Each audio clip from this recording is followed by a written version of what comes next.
How do you deal with the death of an unsaved loved one?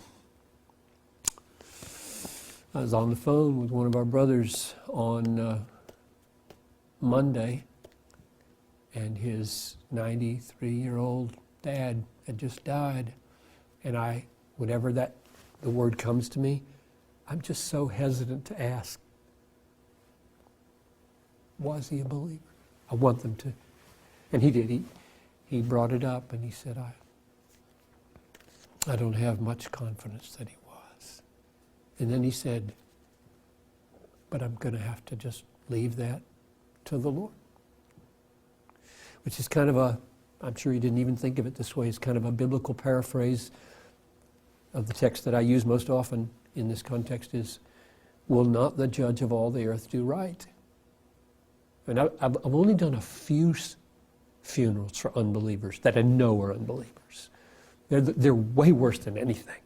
I'd rather do a suicide of a believer than a funeral for a blatant unbeliever.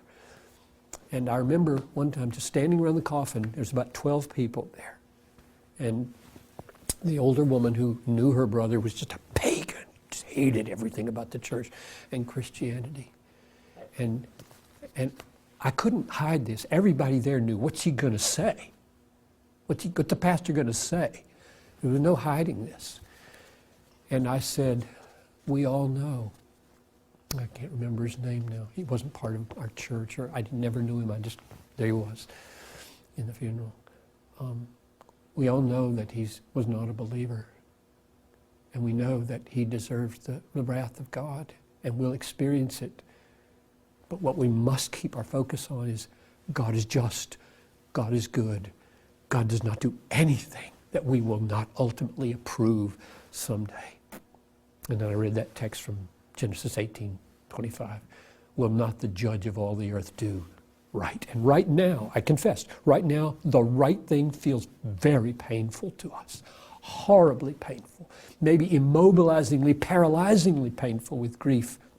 We need to move to the point where by grace we realize that one day God will give us the emotional wherewithal to see the justice in all of his actions. And that seemed to help.